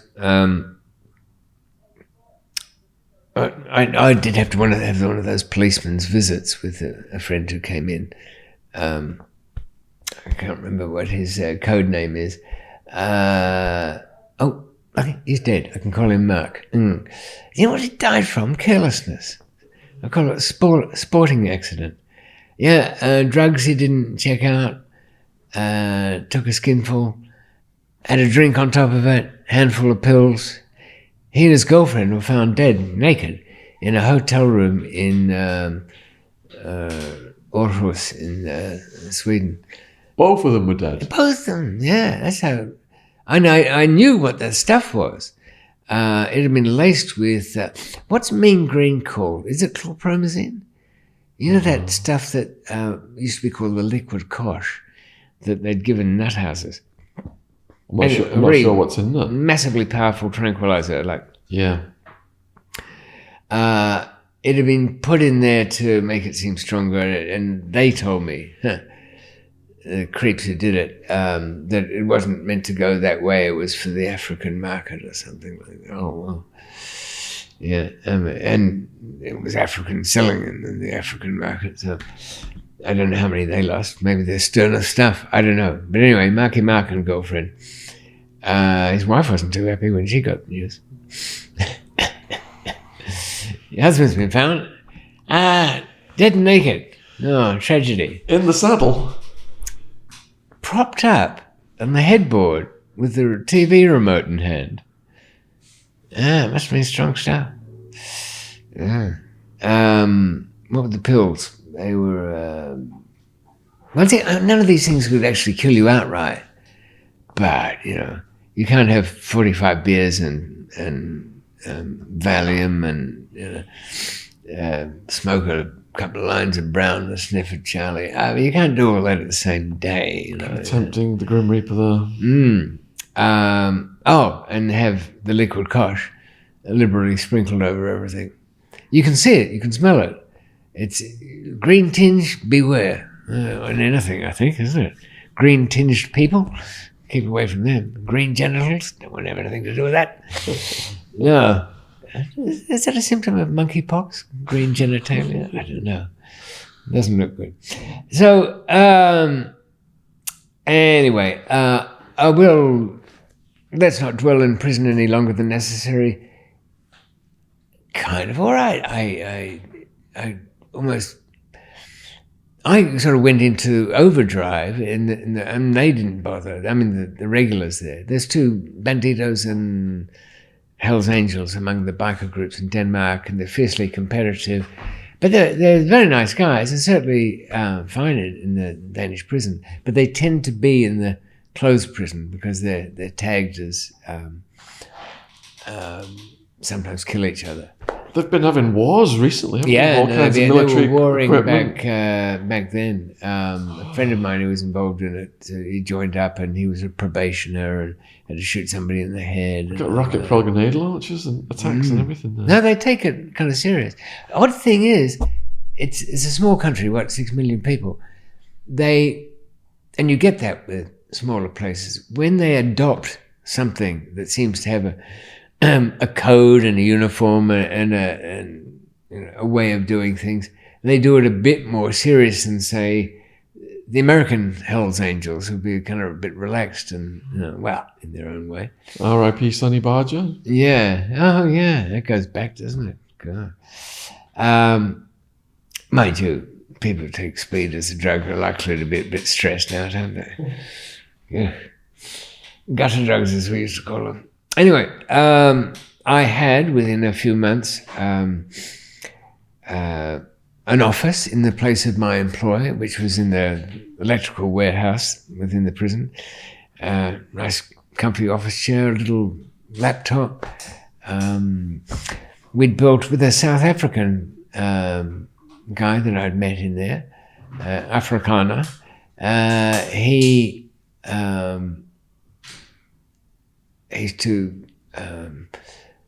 didn't really know me, but he came to know me. And I think I predicted a couple of things to his satisfaction, which came to be true. So he was handy to have around. But we were alone in there. The cell, it was 55 channels of cable, big kitchen where you did your meals, down in the supermarket within the prison once a week. You're paid around what would it be, the equivalent of $150 a week, $200 a week for whatever phony job you've got. So you can do your shopping, buy your raw ingredients, use the kitchen. They don't want you to be a complete outcast to society by the time they throw you back out there. You've got to know how to run a little household and do your shopping and all of that. Why is it not done here? Because their recidivism rate is quite low. They don't have people coming back all the time, except, dedicated crooks. And there is a reason too. They have, you can remember there was an old law in the UK, I think it's gone now, consorting with known criminals. It was like points on a driving license. If you had, I think, 3 or 4 convictions for that, and this known criminal might be your cousin, or in some cases your wife, then you got 6 months in jail for it. But these are criminals that have been previously prosecuted and released. Yeah. You're not allowed to consort with them after they're released. If you've got a record, you're not, one of the terms of your release is that you're not to consort with known criminals. And I think it's so broad that anybody can be convicted of being consorting with known criminals. So, especially if someone didn't declare they were a known criminal. And it's worse. There's a thing of if you get reported for being involved in incidents unspecified, more than a certain amount of time, off to jail you go. So the prisons are good, and they don't have the problems within them. They've got a prisoners' union. Some of your weekly wage goes into paying a little fund within the prisoners' union, so that when you go on strike, yes, you can. If your union leader, who's elected, decides that this is intolerable, the quality of the movies on the in-house video is not to be put up with any longer, and you all go out on strike, you get paid from the strike fund. Wow. I mean, can you imagine in a British prison them allowing them to have elected officials within the prisoner group having their own accounts to wage a campaign against the authority? We don't even have the right to vote here, do we? No, that was argued over pointlessly. And I never understood that one, because you'd think anyway, who cares? Yeah. But secondly, if you're imprisoned by a law that you don't agree with, surely you should have the right to elect the representation that represents you, and your view that shouldn't be against the law anyway, if you know what I mean. I was on Channel 4, was it? I was on one of the news stations about right to vote. I think I remember something, yeah. And I said social inclusion, but there was a poll running at the bottom. Like 90+% of the public don't give them the right to vote. Ah, right. Yeah, I know, isn't it trivial? As if voting, even the voting population have got no control over who gets in anyway. It's an illusion of choice. Howard's in. I mean, at the moment we've even got this idiotic contest for who'll be Prime Minister being voted on by the populace? No. By a little accidental club of Tory party members. So, and what's that, 130,000 odd people or something? And they're sitting around as though it means anything. You got this guy in America who's shaking hands with people who aren't there. Yeah, He's got his little cheat sheet. This is President Biden we're referring to, people. They don't like him going off script, do they? Likely to say anything. Who's really in control? Think about that. We must get off this subject. It's going to get us in trouble. We can come back to that. Some burning time at the end of this thing. So, okay. As wonderful as it is there and somehow relaxed, I somehow managed to screw it up. Because one of my guys, the couriers, who's still kicking around, has... Not the Liverpudlian. No. yeah. I'd give him a job, all right. Yeah. Yeah. It's called Novichok. You rub it on your face and you walk right through. Yeah. I think he might have passed on. Yeah, Les. Yeah, cutie. No, this was, we'll call him the Lollipop Man, because if it was end of the school day for the kids, you'd see a guy standing there at the pedestrian crossing. That's the zebra crossing, across the pond, with a stick in his hand saying stop. And that's about as much authority as that guy ever gets in his entire life. But he's got the beaming face of an innocent, and is safe around children, and you can't get that combination without asking for trouble. So he was... Now, nobody will ever believe me about this, but I only wanted to get him out of... Oh, I know he was in real trouble. Yeah, I'd forgotten. I had a memory that he was just looking for work. No, I had to do something. I don't know whether it was a good idea. I was getting the message from some slim dude's mobile phone passed on to mine inside the Danish prison. They really don't like you to have these phones, but you can as long as you hide them. That the Lollipop Man was in the Bangkok Immigration Detention Center. He's got some outstanding fine, he can't get out, something about a hotel room not paid for, stolen TV, I don't know what, doesn't matter. But he was really my best guy. You could, if the Lollipop Man was seen strolling down from the grassy knoll with a Mannlicher Garkino rifle slung over his shoulder, the police would stop him and say, "You didn't see the killer go by, did you?" He could not get arrested. So I thought. Anyway, he certainly got himself arrested over, some jaded trick in the hotel and some non-payment. So I rang up a friend of mine, who was kind of Emil's generation. I said, "Look, I heard you're heading over to, is it Phuket? Yeah, in Thailand. You could do me a favor and get my man out of trouble there." "What? Well, I suppose he could work for you." "Look, I don't want to get him screwed up into anything. The really dangerous stuff, I'll do with him. You can't let him run around with anything that's more than a bit of puff or something. Nothing with huge consequences, because I've given him a golden ticket. Anytime he gets busted, I get him out. That's the deal. And, if it's something stronger or more or too much, you've got to put a bit of work into getting people out. I prefer it, Sean, when they say, because that's an option, the court, and see what you can do and pay off a bit. Let's nobble the trial. The hell with that. Break me out. I want to escape. Good fellow, I say. Oh, thank Christ for that. I only wish that, what's his name, Carlos Goen, the Mitsubishi chief, had got onto me instead of some broken down ex-American Marine that got him sprung out of... he was in Japan, and he escaped from there by hiding himself in huge speaker boxes and taking the speed train up to Osaka and flying out. Where did he go? He got on a private jet. I mean, he was caked, and his wife was paying the tab on this one, so you can imagine. We could have been made, Sean. Think of what we could have done for the guy. I mean, Did he stay out? yeah, and that kind of money. Anyway, he's got 3 passports. French, good to have any time. Lebanese, worth its weight in gold if you're there, worth shit if you're not. And I forget what the other one is. Brazilian, yeah. Anyway, so it was a private jet took him out from Osaka.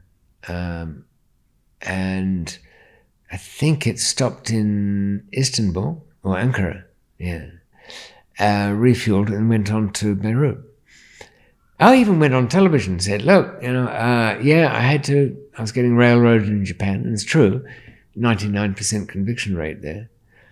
But there is a trail of people in jail behind all of this. The pilot got 2 years, and because he worked for a Turkish airline, and well, nobody was exactly keeping it quiet. But in this case, going back to the Lollipop Man, I didn't want such an operation to have to be mounted in his case. So I said, look, if he wants the work, okay, do it. But as I say, low level, something we're not looking at more than 12 months max. Yeah, fine, done. It's an echo on this phone.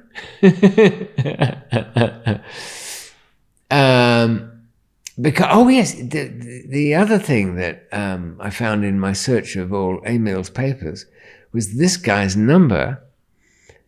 And now that I couldn't be absolutely sure that they hadn't already got into that locker of his, because I know something that sparked the DEA's involvement. I mean, they were involved anyway. They're always involved. But the fake passport I'd used to rent the locker in the warehouse in Denmark had a photo on it that was in black and white, but it was sent on to Washington. And even though I'd adjusted the picture so that all the color tones, if rendered in black and white, would have the same intensity. So if it gets faxed through or not kept in color, you can hardly see it. You have trouble staring at this picture and identifying it. In fact, your brother might be able to, or Bill Schenkman might be able to, which he did. Anyway, that trouble is yet to come. Where am I? I'm on the phone, unwisely, finding work for the Lollipop Man, who foolishly has got himself in the Bangkok detention center with something to pay before he can get out. And another Danish colleague happens to be in Phuket, or will be. He's going to get him out of trouble and take him to Spain, so I believe. And there's more I know that about it, but I don't want to know about it, because I said to him on the phone, I said, listen, that number, you got my message about that number, didn't you? Oh, yeah, thanks for that. You sure? I said, look, you don't get a message from me unless I'm sure, or sure enough, so you got to act on it. And you did act on it, didn't you? Yes. What's that timid yes mean? Well, I got rid of it. And there's no link between that number and the one I'm calling you now on, is there? That couldn't possibly be happening, could it? No rank amateur with that. Pause. Click. That's me hanging up. Thinking, yeah, what are the odds? So I get another phone. I get somebody else. They're all right? Yeah, they're all in Spain. Nobody arrested? No. Okay, I'm not going to call anymore. Yeah, that's enough. Having a good time. My little office downstairs. Got my stuff in the tumble dryer. Yeah, managed to get a tumble dryer from somewhere. And I'm cooking for my visitors. Yeah, got a big kitchen. I've got a roast chicken on the go, bringing them the tray, guards opening the door for me, bedding, conjugal room, the whole bit. Kids are sent off into town to do whatever they do with money. And get back, think, I haven't got long now, a couple of months, I guess. What am I going to do when I get out of this? There's the thing about Australian newspapers, Sean. Australian newspaper, you have a choice, and it's usually a local newspaper. All your news from newspapers should be local news. Children, listen, don't bother going online and getting like the overview from the BBC or even the New York Times. What you want is the Bumsfield Hunter Shopper, or whatever it might be called, because there you get the little stories.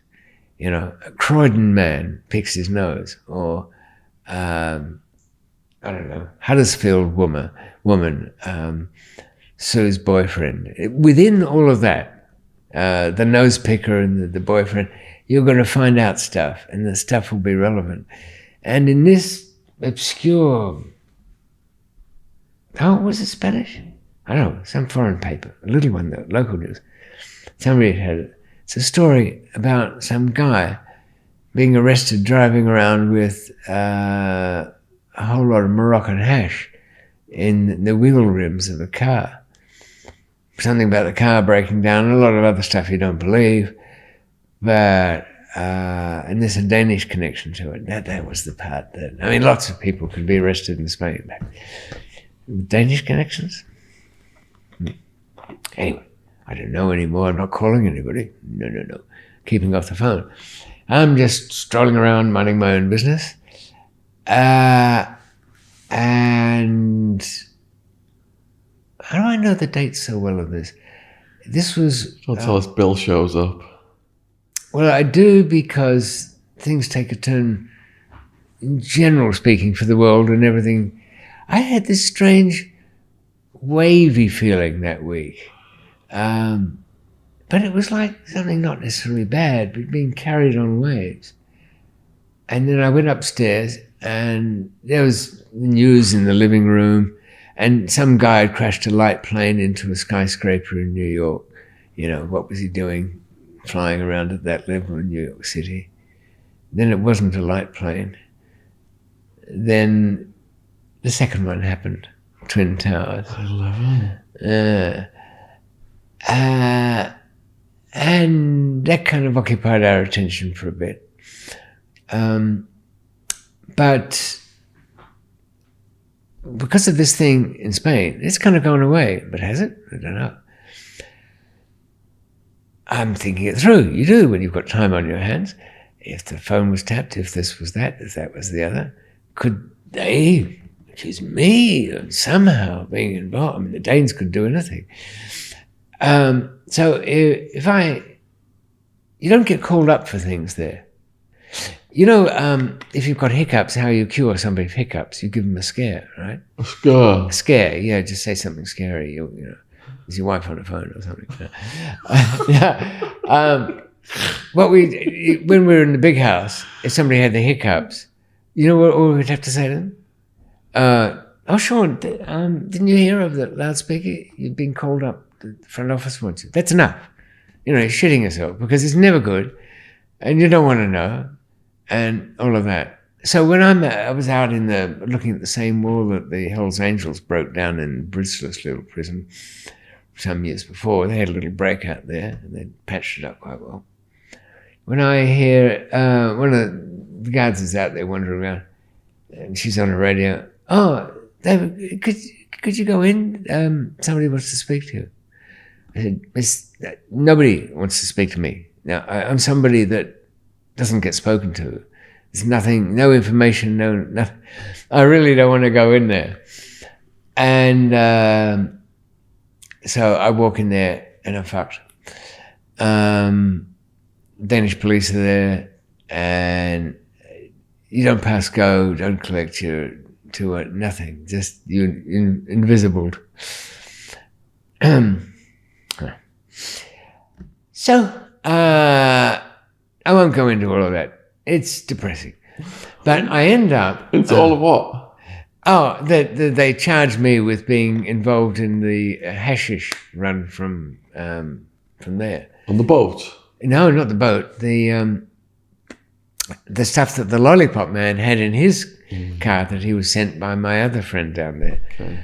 But in the most rare example of rare win in that one, I say to Henrik, look, I've had enough of all this. I don't want to play anymore. I didn't do anything. Yeah, but they don't care because, you can be guilty after the fact or before or in outer space or on another planet or, in an alternate universe.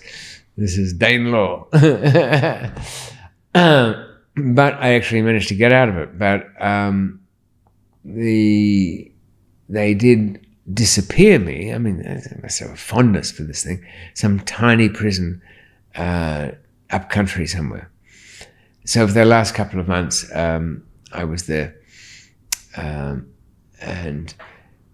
that's where I met 2 or 3 people that had been also disappeared off because they were trouble.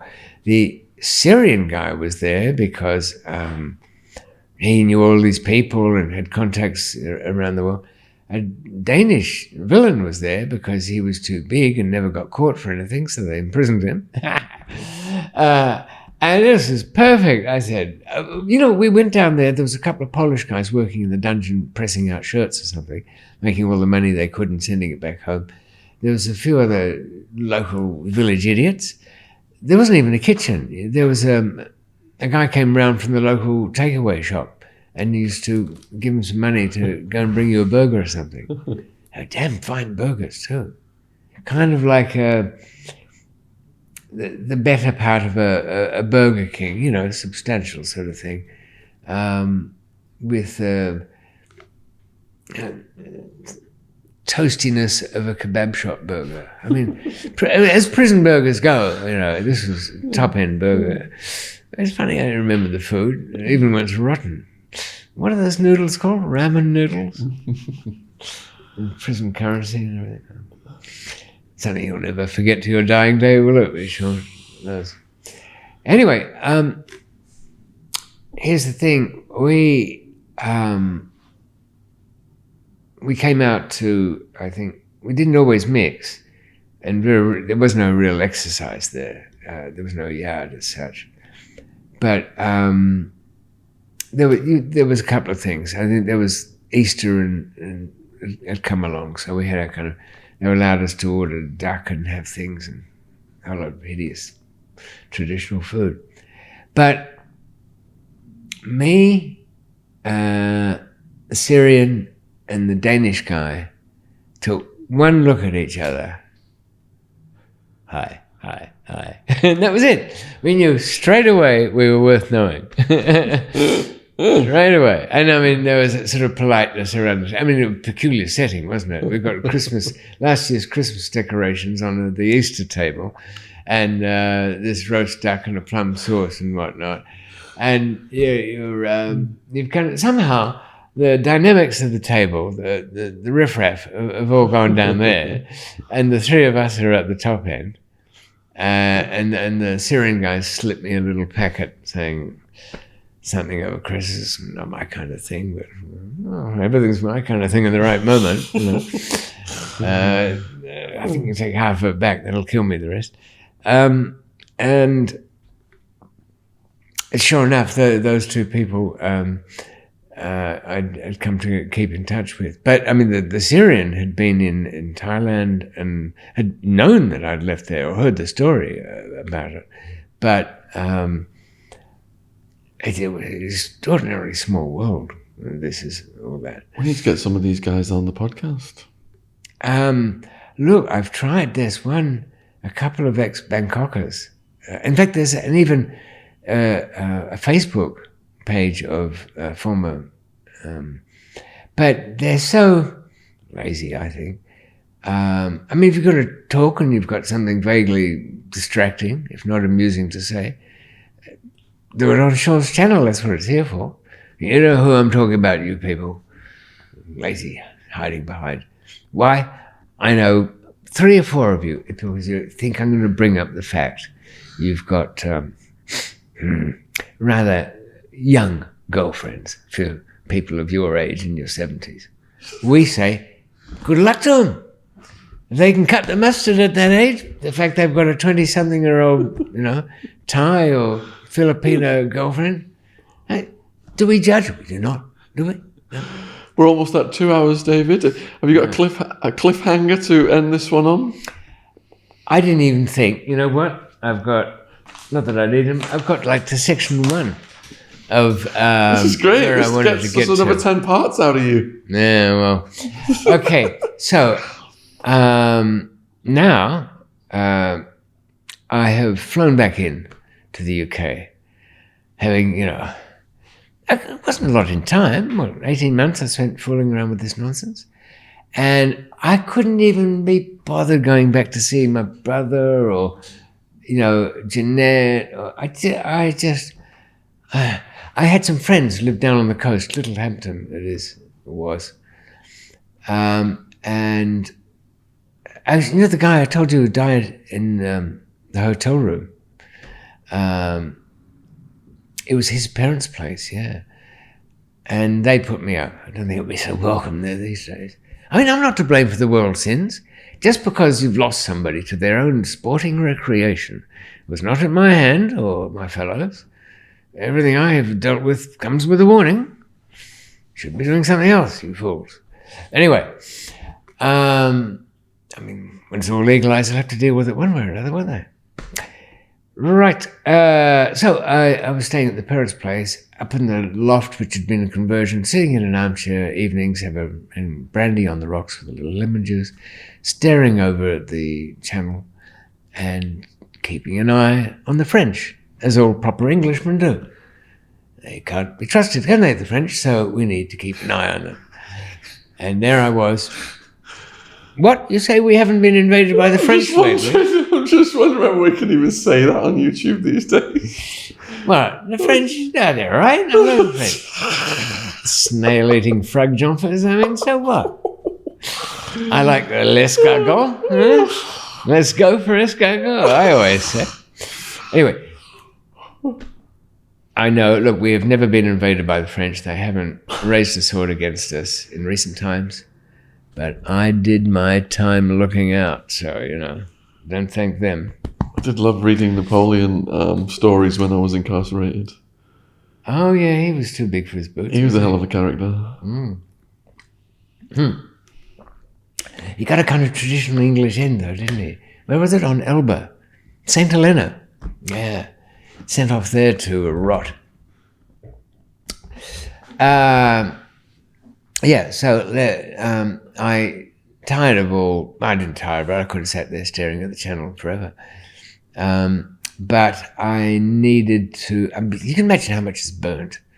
I've lost Safety, I've lost a Lollipop Man. He's not too happy. He's out, but, you know, I had to fund him back home and everything. And I needed to go see my old friend Matthias in Germany. Because, you know, it's always good to keep one or two friends that no matter what, no matter how, you know, other people will say, Sean, but how could you get yourself in this situation? Well, what happened to all the money from this? What do you mean you haven't got a passport to piss on? Not a pot to piss in there. Yeah, all right, never mind. I mean, the friends who don't even ask. So I flew to Germany, and Matthias was there. And Matthias has got a rather long story, and I think it's worth telling in a bit more detail. Definitely. But, and especially some tragic things at the end. But on this day, he and I were roaming out from his, and he was being a bit sarcastic about me too. And I mean, I allow him that much. Anybody's going to give me a fistful of money and say, you know, go well, young man. You know, because he said to me, oh, good to see you, David. This was in Bad Nauheim. It's the town where Elvis Presley did his service in, was it the Army or Marines? I don't know, something like that. So there's little plaques all around town and lots to look at. So I'd go to the station at Frankfurt and then Bad Nauheim and then walk to his place, see if there's any. I didn't want to infect his place. But, you know, he spoke English very well, and and he could use sarcasm in English quite well, which was good too, no matter how intoxicated. He said, I thought there used to be a girl, she didn't know anything about what was going on. I didn't really lie to her. I'm not lying now. I'm just not telling her the truth. Is that really lying? Oh, no, I suppose not, David. What do they call it? What do the priests call it? A sin of omission, don't they? That's a very small sin. I think you've got a very big place in hell, though, that goes with it. So he was a good guy, and we were out in the woods there looking for... We'd give each other instructions as to where the money was hidden, or some money or something, the goods. And I was going to see whether I understood it properly. So it was find the right tree from the right statue. But the snow had come down, so it looked a little bit different. I was looking for a set of twigs that had been made into a kind of straw man, like an arthritic kind of straw man, but eventually found it, and we managed to pull out a big, like a plumber's tube piping, which is capped at the bottom, and slid down into the ground and buried that way. So it's vertical. It's kind of safer. It doesn't get earth movement crushing it or leaks. But, girls and boys, always put a silicone sleeve wrapping around that, because you have trouble pulling the damn thing out if it's not double sleeved. It really, it might be smooth plastic, but it would have grown into the soil a bit there. So a little bit of baking wrap if you haven't got anything else, but spend the extra money and get that silicone sleeving. And managed with gloved hands, me holding it, him twisting, open it up, and plopped out some whatever euros and whatnot that come out, a few other white torpedoes here and there. And then we packed it all back up again, and I had to then decide where to go and what to do. And that, everyone, is where we'll be heading next. Wow.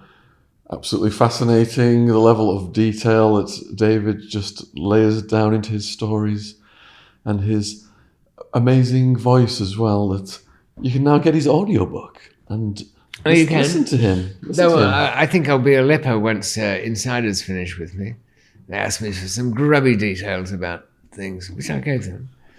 I would hesitate. He's kindly given me his hard copy of Unforgiving Destiny today. A Moment of Weakness, I don't know. Amazon is now doing hard copies. A good thing for gifts. I could even sign one for you, but I don't know. I'd have to be persuaded. Stay tuned if you want to continue to listen to previous episodes tacked on to the end of this episode, so we can make it at least 9 to 10 hours long.